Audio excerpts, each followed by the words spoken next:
I'm Ken Evseroff, and you are watching New to the Street as we come to you from 42nd Street here in the heart of New York City.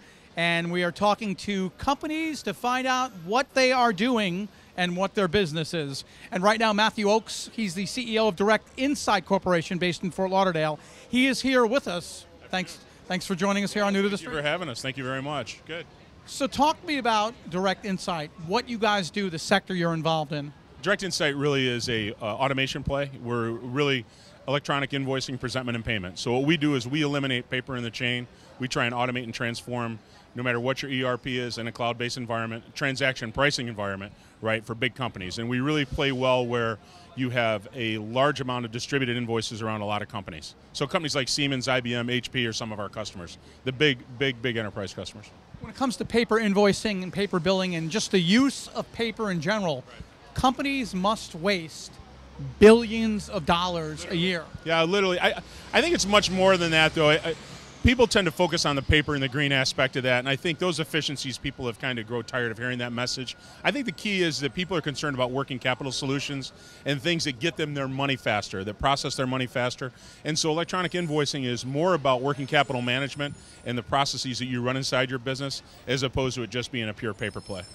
How is filing using electronic methods faster and more efficient compared to paper? If you just think about how emails changed, I'd use a direct comparison what email is to letters, right? E-filing and electronic invoicing is to what is a paper-based environment. I think where we're focused now, we've just released a new platform called PAYBOX. We're focusing on partnering with banks to provide white-label automated solutions that allow them to manage the invoice process for their customers as well as collect the money faster. So everything really is elimination of paper, but it's about working capital management solutions.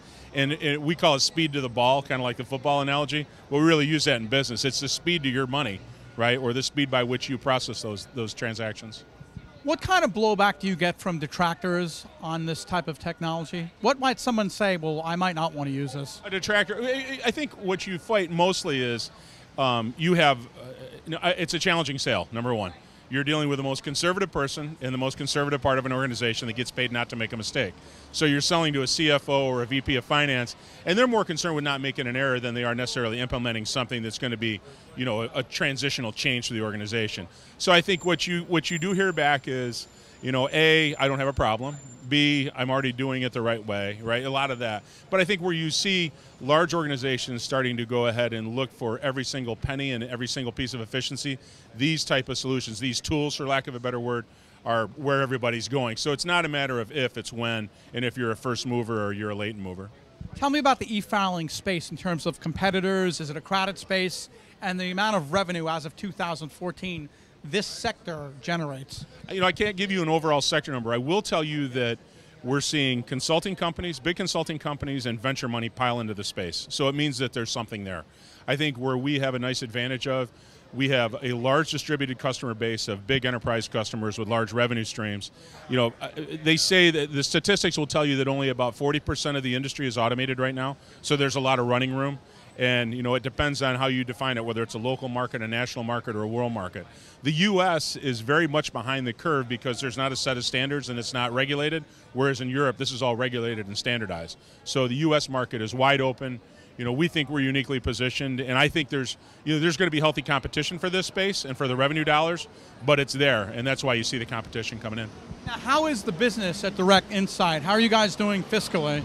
Well, number one, you have a company that's doing about $9 million in revenue. We have no debt, clean balance sheet, and about $2 million in working capital. So we've invested in this PAYBOX application and partnering with, we've signed one large banking agreement, and we're now in the process of identifying, signing several others. So our growth, from an investment standpoint, we've made our software investments. We have a great team in place. I look at this market as starting to blossom, and we're going to continue to see more and more opportunity. I think we're uniquely positioned to take advantage of that. And it's a very scalable product. When you have a software scalable product, it's a lot different. You don't have to put people on this. You're just putting another server on it. So it's a nice spot to be in. So as Direct Insite Corporation continues to grow, I hope the next time you're in New York, you come back for a future episode of New to the Street. I will, or come to Fort Lauderdale. Come on down and get one. I'm not coming up in the winter. I'd love to come down to Fort Lauderdale anytime. Exactly. Thanks for joining us. Nice meeting you. Thank you very much. It's a pleasure. Nice meeting you. He is Matthew Oakes from Direct Insite Corporation. Matthew Oakes I'm Ken Evseroff, and you're watching New to the Street.